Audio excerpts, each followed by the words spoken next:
British का भारत में प्रवेश देखे थे। उससे पीछे हम पुर्तगालियों, उसके बाद डच के विषय में हमने पहले ही पढ़ लिए हैं। उसके बाद ब्रिटिश के विषय में चर्चा कर रहे थे। अब ब्रिटिश का ही ये है। तो बंगाल में ब्रिटिश फैक्ट्रियों की स्थापना, हेडिंग क्या है? बंगाल में ब्रिटिश फैक्ट्रियों की स्थापना। बंगाल का उस समय जो सूबेदार था वो शाह शुजा नाम का व्यक्ति था। शाह शुजा क्या किया? 1651 ईस्वी में एक फरमान जारी किया कि अंग्रेज को कि 3000 रुपये वार्षिक कर प्रदान करने पर उसे अंग्रेज को व्यापार करने का विशेष अधिकार बंगाल में प्रदान कर दिया जाएगा। यानी अंग्रेज से एक डील हुआ कि 3000 रुपये वार्षिक कर आप हमको पे कीजिए और पूरा बंगाल में आप व्यापार कीजिए। लेकिन बहुत सारा बुक में एक आंकड़ा दिया हुआ है, जैसे 3000, 4000 या 5000। तो ये क्वेश्चन मैक्सिमम नहीं आता है, आंकड़ा पे तो नहीं आएगा ना। बहुत सारा बुक 3000 के बदला कुछ और लिख रहा है, कोई कहीं और लिख रहा है। लेकिन 3000 इम्पोर्टेंट नहीं है। नोट बनाने के दरम्यान में बना सकते हैं, लेकिन इम्पोर्टेंट नहीं है। तो वह एक अनुमानित राशि है, ये बोल सकते हैं कि अनुमानित राशि है। तो बंगाल के सूबेदार शाह शुजा ने 1651 ईस्वी में एक फरमान जारी किया, अंग्रेजों के प्रति एक फरमान जारी किया कि 3000 रुपये वार्षिक कर अदा कर देने पर अंग्रेज को संपूर्ण बंगाल में व्यापार करने का विशेष अधिकार प्रदान कर दिया गया। पॉइंट नंबर 1 क्लियर हो गया। 1651 ईस्वी में ब्रिजमैन की अध्यक्षता में इन्होंने अपना पहला कारखाना हुगली नगर में, हुगली नामक जगह पे खोला। 1651 ईस्वी में ब्रिजमैन की अध्यक्षता में या नेतृत्व में प्रथम कारखाना हुगली में स्थापित किया अंग्रेज। उसके बाद हुगली के बाद कासिम बाजार, पटना और राजमहल।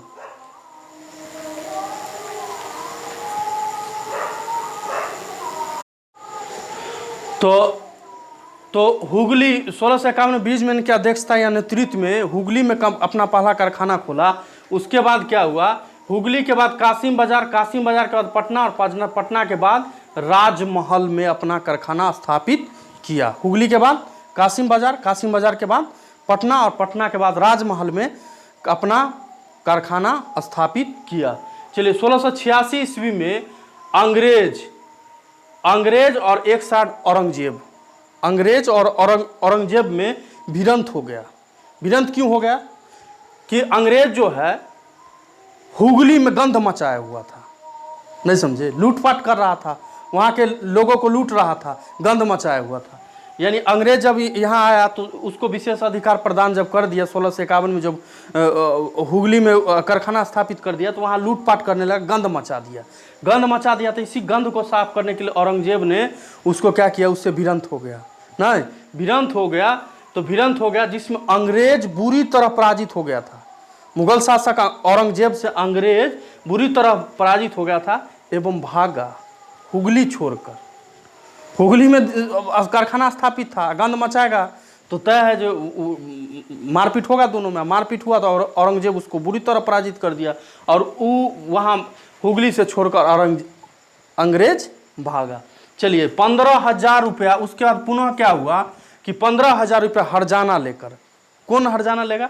तो औरंगजेब। अब लड़ाई झगड़ा फंसा लिया था, बाद में बोला ठीक है 15,000 रुपया हर्जाना दे दिया जाए और आपको पुनः छूट प्रदान करते हैं व्यापार वगैरह करने के लिए। तो 15,000 रुपया हर्जाना औरंगजेब लेकर पुनः अंग्रेजों को छूट प्रदान कर दिया उस क्षेत्र में, हुगली क्षेत्र में व्यापार वगैरह करने के लिए। 1698 ईस्वी में क्या हुआ? अजीम उस शान नाम का बंगाल का सूबेदार जो था, वो क्या किया? सुतानती कोलकाता गोविंदपुर की जमींदारी को अंग्रेज को सौंप दिया कि लीजिए आप कहाँ सुतानती, कोलकाता और गोविंदपुर के जमींदारी जो था वो अंग्रेज को सौंप दिया अपना पर्पस के लिए, बिजनेस करने के लिए, कुछ भी हो सौंप दिया। कौन? अजीम उस शान बंगाल का सूबेदार था। और सुतानती, कोलकाता और गोविंदपुर का जमींदार जो उस समय था वो था इब्राहिम खान। उस समय जमींदार था और ये तीनों जगह वहाँ का सूबेदार ने अंग्रेज को सौंप दिया था। अब क्या किया, जॉब चारनॉक ने क्या किया, सुतानती और कोलकाता और गोविंदपुर, ये तीनों जगह को मर्ज करके, तीनों जगह को मिला करके एक नया नाम दिया। देखिए उस समय कोलिकाता बोला जाता था, कोलिकाता और गोविंदपुर और सुतानती को मिलाकर एक नया शहर बसाया, जिस शहर को बोलते हैं कलकत्ता। इसीलिए उसको बोलते हैं, जॉब चारनॉक को कलकत्ता का वास्तविक संस्थापक भी उसको बोला जाता है। तो यहाँ तक पॉइंट क्लियर है। अब आते हैं 1700 में क्या किया, कलकत्ता में फोर्ट विलियम का स्थापना किया। अंग्रेज सब 1700 ईस्वी में कलकत्ता में फोर्ट विलियम की स्थापना किया और गवर्नर नियुक्त किया चार्ल्स आयर को। चार्ल्स आयर या चार्ल्स सर आयर, इसको नियुक्त किया कलकत्ता में। क्वेश्चन यहाँ से पूछ चुका है कि फोर्ट विलियम कहाँ है, तो कलकत्ता में है। कब स्थापित किया अंग्रेज, 1700 ईस्वी में। गवर्नर कौन था, चार्ल्स आयर। अब क्या करें कि 1700 ईस्वी में कलकत्ता को अपना पहला प्रेसिडेंसी घोषित किया और अध्यक्ष वही थे, सर चार्ल्स आयर अध्यक्ष थे। क्लियर हो गया यहाँ तक। अब आते हैं फारूक सियार, मुगल शासक का वही लोटिया दिवाने वाला, औरंगजेब के बाद का जो शासक होगा। तो यहीं से इसका पतन प्रारंभ हो गया था मुगल शासक का।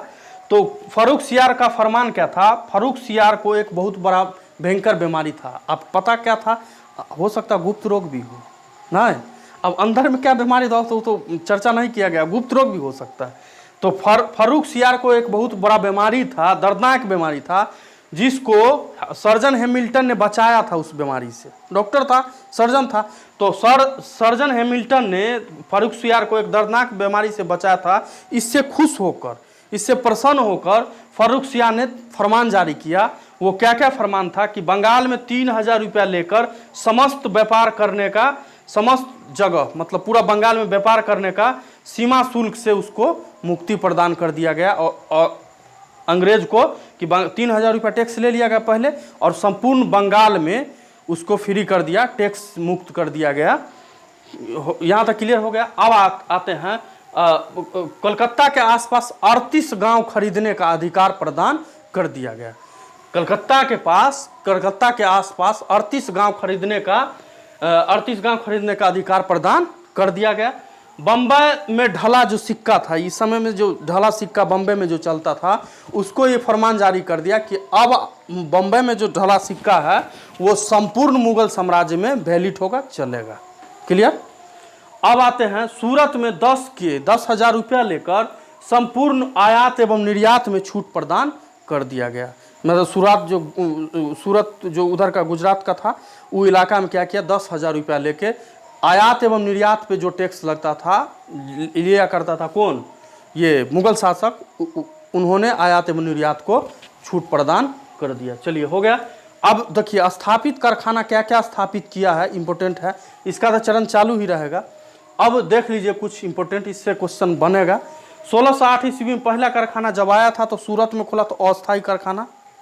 क्लियर। 1611 ईस्वी में मसूलीपट्टनम, ये सब जो जगह लिखना लिख सकते हैं। मसूलीपट्टनम में खोला। 1616 में अहमदाबाद और बुरहानपुर आगरा में है, इसमें 1616 ईस्वी में खोला, अपना कारखाना स्थापित किया। उसके बाद 1632 ईस्वी में गोलकुंडा, 1633 ईस्वी में बालासोर और हरिहरपुरा कारखाना स्थापित किया। और 1639 ईस्वी में मद्रास, 1651 ईस्वी में हुगली और 1669 ईस्वी में बम्बई और 1700 ईस्वी में कोलकाता। यही कोलकाता जहां फोर्ट विलियम का स्थापना उन्होंने किया था। हो गया। अब अंग्रेज का चरण खत्म करते हैं। अब तो अंग्रेज का जो सीरियल होगा वो उसमें देखा जाएगा। अब आते हैं, चर्चा कर लेते हैं, थोड़ा ही है। डेनिस 1616 ईस्वी में अंग्रेज के बाद भारत आने वाला यूरोपवासी डेनिस था। डेनिस डेनमार्क का निवासी था और यह 1616 ईस्वी में भारत आया था। 1620 ईस्वी में डेनिस ने अपना पहला कारखाना त्रावणकोर या तंजौर एक ही नाम है, वहाँ 1620 ईस्वी में अपना पहला कारखाना स्थापित किया। 1676 में दूसरा स्थापना, इसका कारखाना फैक्ट्री खोला कहाँ, सेरामपुर या श्रीरामपुर दोनों बोलते, कहीं कहीं सेरामपुर है, कहीं कहीं श्रीरामपुर है। तो श्रीरामपुर जो बंगाल में पड़ता है वहाँ खोला। और क्या किया, ज़्यादा इसके विषय में दिया नहीं गया है। और 1745 ईस्वी में क्या किया, अपना जितना भी फैक्ट्री कारखाना जो स्थापित किया हुआ था इंडिया में, सबको छोड़ के वो कहाँ चला गया, अपना यहाँ चला गया। अब जो इसके बाद आएगा वो आएगा फ्रांसीसी 1664। तो इसके बाद हम अब देखने जा रहे हैं, फ्रांसीसी का चर्चा करने जा रहे हैं।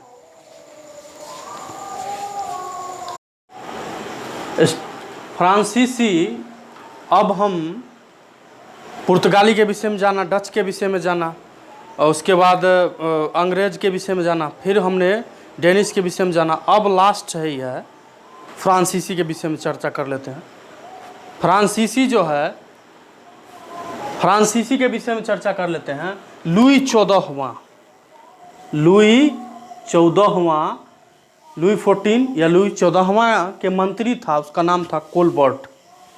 कोलबर्ट ने 1664 में एक फ्रेंच ईस्ट इंडिया कंपनी नामक कंपनी की स्थापना किया, जिसका नाम रखा कंपनी द एंड ओरिएंटल नाम रखा। क्या नाम रखा, फ्रांस के तरफ से था तो फ्रेंच ईस्ट इंडिया कंपनी बोलते हैं, लेकिन ओरिजिनल नाम कंपनी द एंड ओरिएंटल नाम रखा। कौन स्थापित किया था इसका, लुई 14वां का मंत्री कोलबर्ट नामक ने 1964 में स्थापित किया था। देखिए हुआ क्या, और ये जो कंपनी था वो राज्य के वित्तीय संसाधन पर यह कंपनी निर्भर था। चलिए 1667 ईस्वी में फ्रांसिस कैरी, 1667 में फ्रांसिस कैरी या कैरो लिखो, कैरो के नेतृत्व में या अध्यक्षता में एक दल भारत आया। तो भारत आया कहाँ, सूरत भारत आया। और 1668 में, मैंने एक साल आने के एक साल बाद ही फ्रांसीसी ने सूरत में अपना पहला व्यापारिक कारखाना कहाँ खोला, सूरत में। कब खोला, तो 1668 में फ्रांसीसी ने सूरत में अपना पहला व्यापारिक कारखाना फैक्ट्री स्थापित किया। और दूसरा जो स्थापित किया वो मसूलीपट्टनम पूर्वी तट पर, बंगाल वाला ऐसे करके जो है तट लाइन, मसूलीपट्टनम में दूसरा स्थापित। पहला कहाँ, सूरत में 1668 में। और 1673 ईस्वी में फ्रांसिस मार्टिन ने वलीकोंडापुर के सूबेदार शेर खां लोदी, कौन था, शेर खां लोदी से फ्रांसिस मार्टिन ने ये गांव प्राप्त किया। पुर्दुचूड़ी नामक गांव प्रदान किया था, किससे, शेर खां लोदी से। 1673 में फ्रांसिस मार्टिन ने शेर खां लोदी से पुर्दुचूड़ी नाम का गांव प्राप्त किया था। वही गांव का नाम बाद में चल के पांडिचेरी बना है। और यही फ्रांसिस मार्टिन ने फोर्ट लुई की स्थापना किया था। क्लियर हो गया। फ्रांसिस मार्टिन ने शेर खां लोदी से पुर्दुचेरी नाम का गांव प्राप्त किया था, जो बाद में चल के पांडिचेरी गांव के नाम से प्रसिद्ध हुआ। और यही फ्रांसिस मार्टिन ने फोर्ट लुई का स्थापना किया। हो गया खत्म।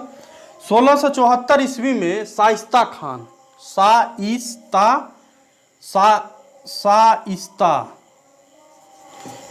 खान जो था, बंगाल का सूबेदार था, उससे कुछ स्थान प्रदान किया था। क्या समझे, स्थल प्रदान किया था, स्थान लिया था, जहाँ पे 1690 से 92 में फ्रांसिस कोठी चंदनगर स्थापित किया था।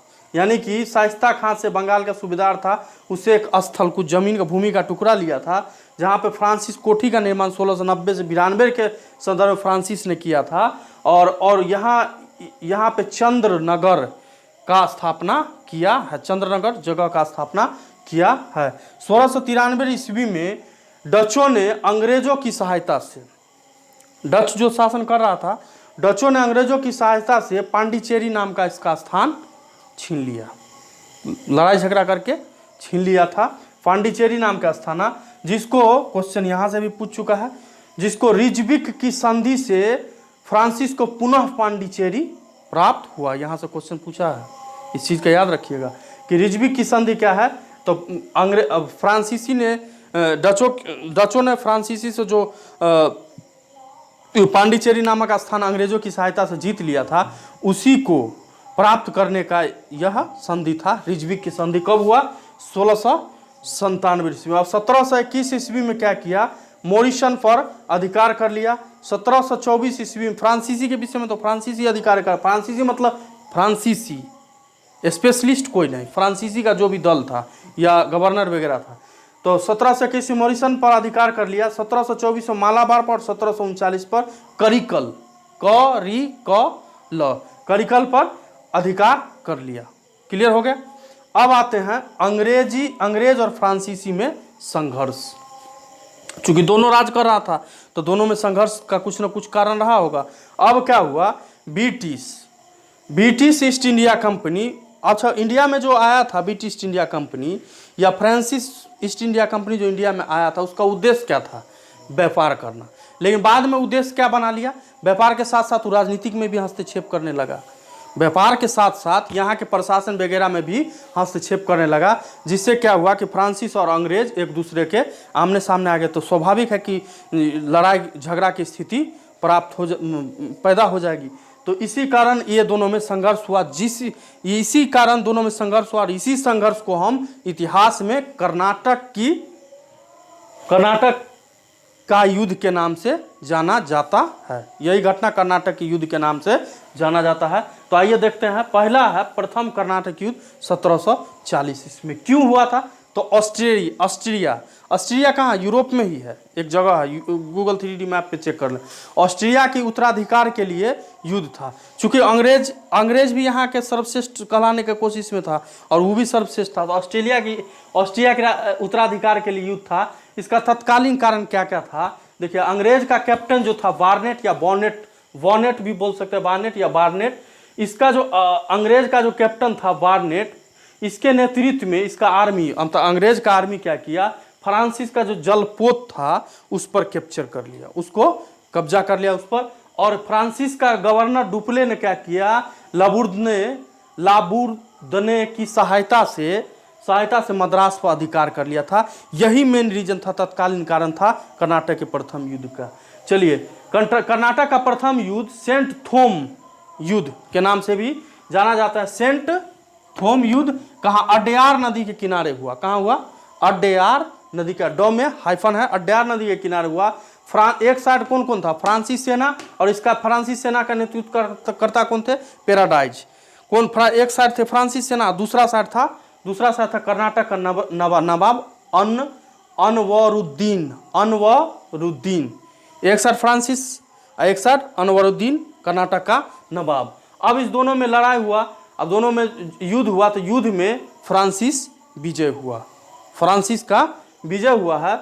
अब युद्ध की समाप्ति कहाँ से हुई? अब युद्ध तो हो गया, अब युद्ध की समाप्ति कैसे किया? तो युद्ध की समाप्ति यूरोप में ऑस्ट्रेलिया का जो उत्तराधिकार के लिए युद्ध था उसको समाप्त किया गया एक्स-ला-शापेल की संधि के द्वारा। उत्तराधिकार के लिए जो ऑस्ट्रेलिया में युद्ध छिड़ा था उसका एक्स-ला-शापेल की संधि, कहीं कहीं कुछ और भी नाम है, एक्स-ला-शापेल संधि 1748 ईस्वी के तहत समाप्त हुआ। और ये वहाँ जब समाप्त हुआ तो भारत में भी यह समाप्त कर दिया गया, कर्नाटक का प्रथम युद्ध। और इसका परिणाम क्या हुआ? तो यह अंग्रेज और इसके साइड से था फ्रांसीसी में, तो दोनों दल कहीं ना कहीं बराबर रहे, लेकिन जमीनी स्तर पर, ग्रासरूट लेवल, जमीनी स्तर पर, स्थलीय स्थल पर फ्रांसीसी कहीं ना कहीं सर्वश्रेष्ठ रहे। अब इसमें क्या हुआ कि इस लड़ाई समाप्ति में मद्रास जो है अंग्रेज को पुनः प्राप्त हुआ और डुप्ले की ख्याति, डुप्ले जो गवर्नर था फ्रांसिस का, उसके ख्याति में, उसके पर्सनालिटी में वृद्धि हुआ। अब हम पढ़ते हैं, अब हम जानते हैं कर्नाटक के द्वितीय युद्ध के बारे में।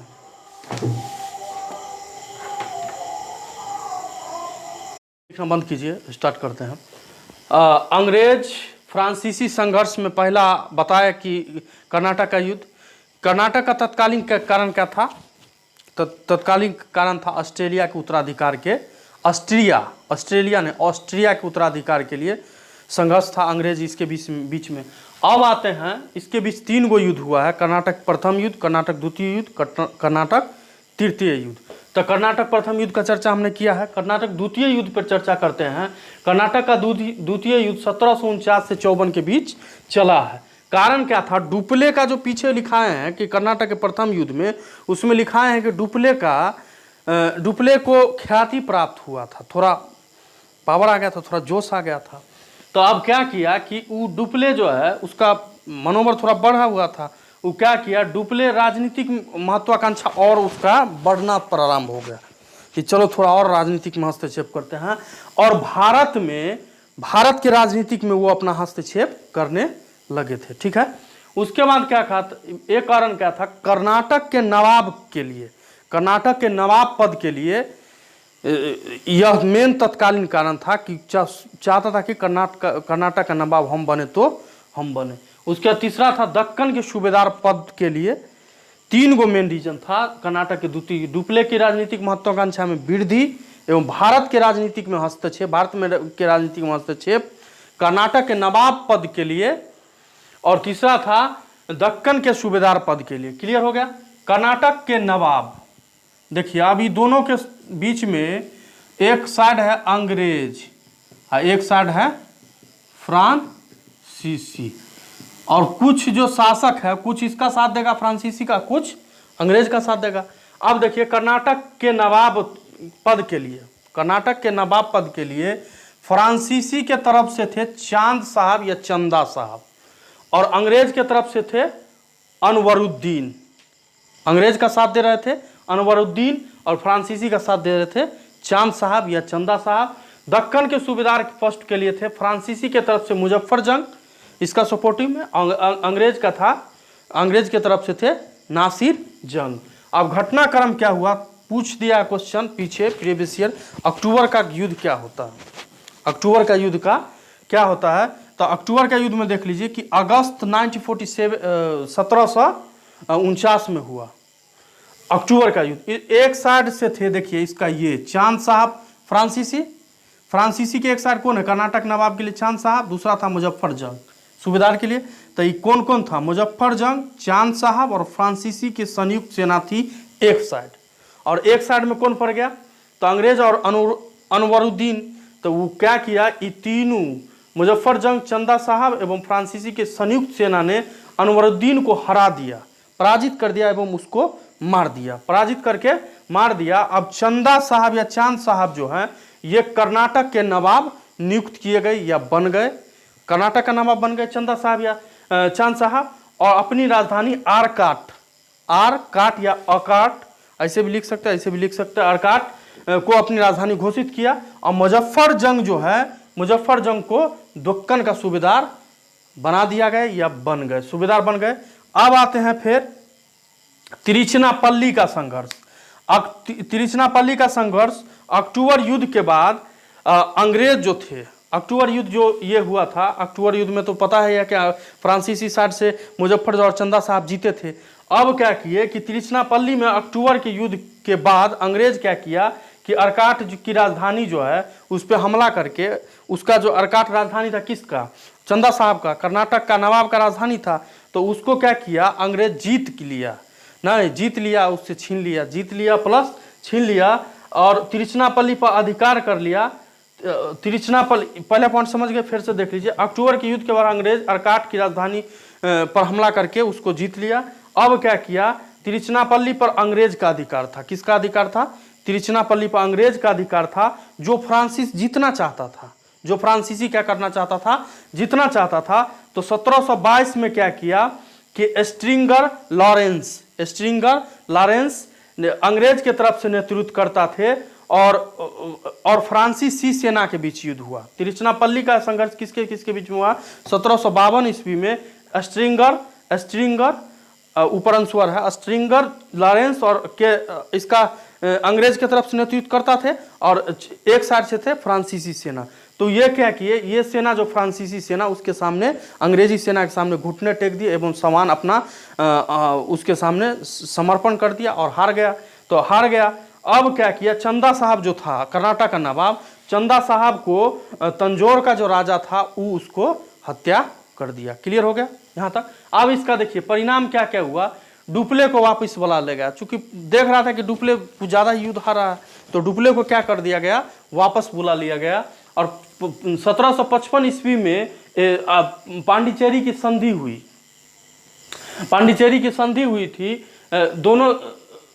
दोनों दल के राजा जो थे, क्या समझे, फ्रांसीसी के संदर्भ से अंग्रेज के तरफ से दोनों राजा में पांडिचेरी के संधि हुई 1755 में, जिसमें दोनों में एक संधि बना कि हम एक दूसरा में अब हस्तक्षेप नहीं करेंगे, एक दूसरा के बीच में टांग नहीं अड़ाएंगे। क्या समझे। अब आते हैं कर्नाटक का।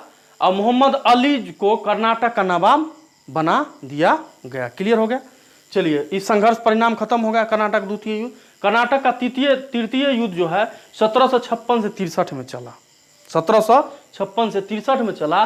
कारण इसका क्या था, यूरोप में सप्तवर्षीय संघर्ष आराम स्टार्ट जो हुआ था, उसमें अंग्रेज और फ्रांसीसी के बीच जो शांति का बात किया गया था, वो उसका टाइम पूरा हो गया था, तो शांति समाप्त हो गई थी। सप्तवर्षीय संघर्ष का जो टाइम था उसका समय समाप्त हो गया था। तो तय है जो समाप्त हो जाएगा तो दोनों कुछ न कुछ उलटफेर करेगा। क्लाइव और वाटसन जो है चंद्रनगर पर अधिकार कर लिया, जो इसका तत्कालीन कारण था।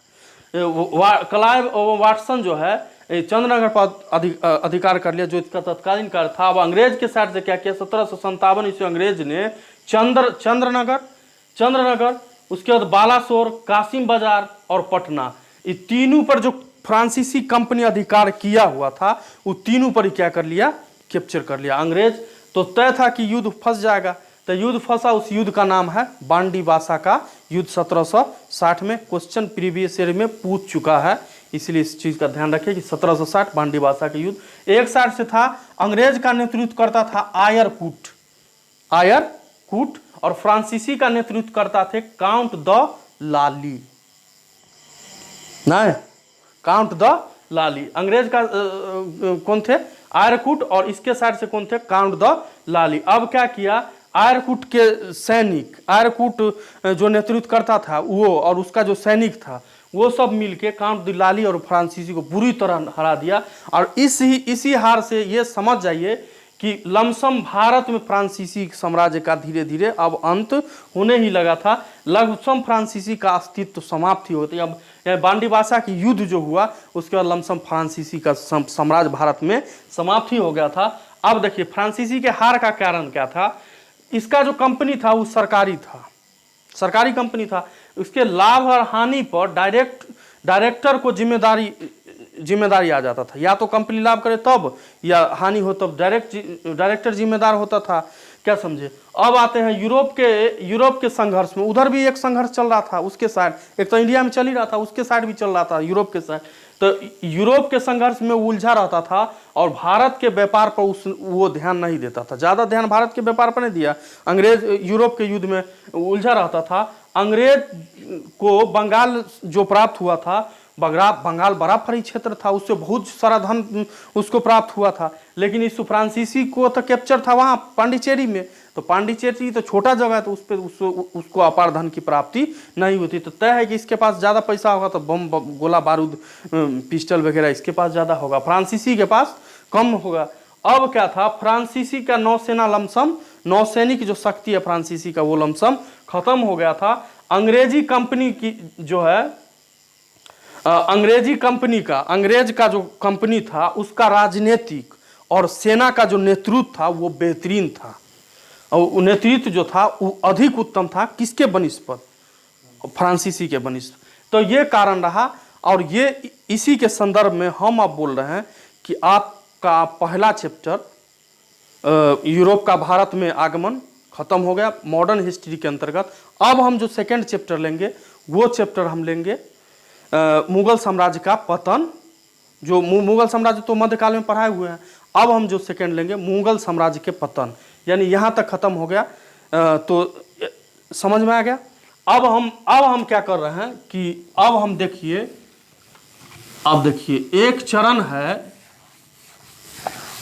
एक मिनट, एक चरण है जैसे बोलते हैं ये, इसके लिए देखिए प्रथम चरण में आप फर्स्ट, अरे यार प्रथम चरण, देखिए आप लोग इस पे ध्यान दीजिए। पहले ख़त्म करते हैं हम मॉडर्न हिस्ट्री, आधुनिक भारत, उसके बाद हम लोग चलेंगे प्राचीन भारत पर, उसके बाद फिर लास्ट में एक बार चर्चा कर लेंगे मध्यकालीन भारत। ये हो गया प्रथम चरण में, इस पर चर्चा करें। पहले आधुनिक भारत, फिर उसके बाद प्राचीन भारत, फिर उसके बाद मध्यकालीन भारत। बीपीएससी के लिए बोल रहे हैं कि इस तीनों प्लस बिहार का इतिहास, यानी ये तीनों आ जाएगा, बिहार का प्राचीन, मध्यकालीन और इस संदर्भ में कम से कम इस समझिए कि कम से कम 40 प्लस क्वेश्चन बीपीएससी डालता है। ठीक है, 40 प्लस डालता है। और उसके बाद सेकेंड फेज पे आइए तो आते हैं विज्ञान में फिजिक्स, केमिस्ट्री और उसके बाद बायोलॉजी। ये 3 चरण से बीपीएससी 20 प्लस क्वेश्चन डालता। क्लियर हो गया। अब जो है तीसरा, हम अपना टेलीग्राम चैनल पर करंट हम भेज ही रहे हैं।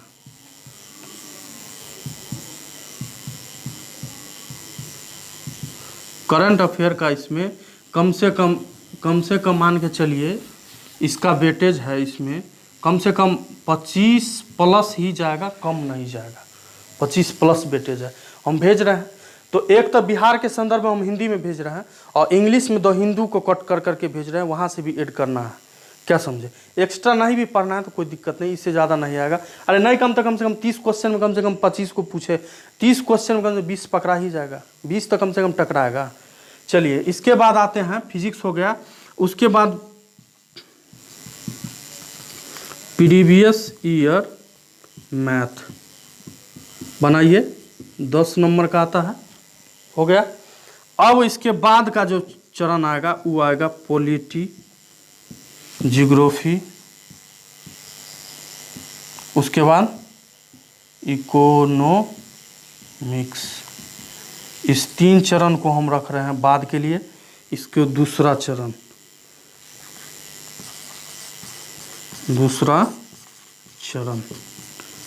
यानी कि पहला चरण में हम लोग इसी संदर्भ में बात करते हैं। ठीक है, पहले इस पे बात कर लेते हैं।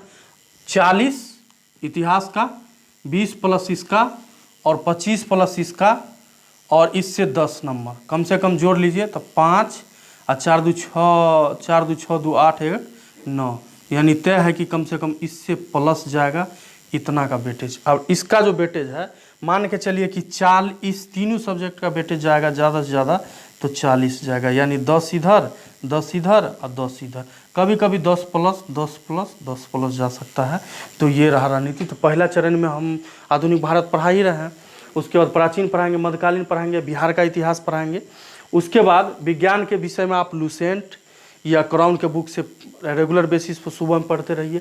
टेलीग्राम चैनल से लिंक है तो उससे जुड़े हैं तो उस पर आपका करंट अफेयर जा ही रहा है, तो इसका भी अध्ययन कीजिए। लेकिन इस तीनों का भी फिलहाल अध्ययन नहीं, टाइम ज़्यादा है तो कर सकते हैं, नहीं टाइम है तो नहीं कर सकते, लेकिन इसका अभी थोड़ा सेकेंड चरण के लिए रखिए। एक चरण पहले क्लियर कर लीजिए। और ये जो है बीपीएससी मैथ का प्रीवियस ईयर में जो चैप्टर से क्वेश्चन पूछा सबको पहले प्रीवियस ईयर को बनाइए, और उसके बाद जो चैप्टर से क्वेश्चन पूछा उससे RS अग्रवाल का जो बुक है उससे उस चैप्टर को सेलेक्ट कीजिए, उसके बाद उसको बनाने का कोशिश कीजिए। और यूट्यूब वाले के लिए आज बोल देते हैं, आज तो नहीं बोले हैं, यूट्यूब वाले के लिए बोल देते हैं कि यूट्यूब वाले जो भी भाई हैं, स्टूडेंट हैं, वीडियो देख रहे हैं तो कृपया उसको सब्सक्राइब कर ले। आप भरोसा रखें कि जितना सिलेबस है, सिलेबस का चर्चा हम जरूर करेंगे इस चैनल पे। A to Z चैप्टर का सिलेबस का चर्चा करेंगे, एक भी पॉइंट हम यहाँ मिस नहीं होने देंगे, चाहे गणित हो, चाहे ज्योग्राफी हो, चाहे पॉलिटी हो, चाहे इकोनॉमिक्स हो। बाद में वीडियो आएगा, लेकिन आएगा। पहले चरण में हम इतिहास पढ़ा रहे हैं, तो कृपया आप लोग देखते हैं, आप पसंद आता है तो नोट आप लोग अपने भाषा में बनाइए, लेकिन कोशिश कीजिए कि हम इसको वीडियो देख के नोट अपने भाषा में लिखें। वीडियो देखिए और नोट अपने भाषा में कीजिए, और वो लिख के और उसके बाद उसको बार बार पढ़ने का कोशिश कीजिए। और इससे ज़्यादा एक्स्ट्रा दिमाग लगाने का, पढ़ने की कोई ज़रूरत नहीं है। समझ में आता है, पसंद आ रहा है, तभी आप लोग लाइक कीजिए, शेयर कीजिए और सब्सक्राइब तो जरूर कर लीजिए। Thank you. जय हिंद, जय भारत।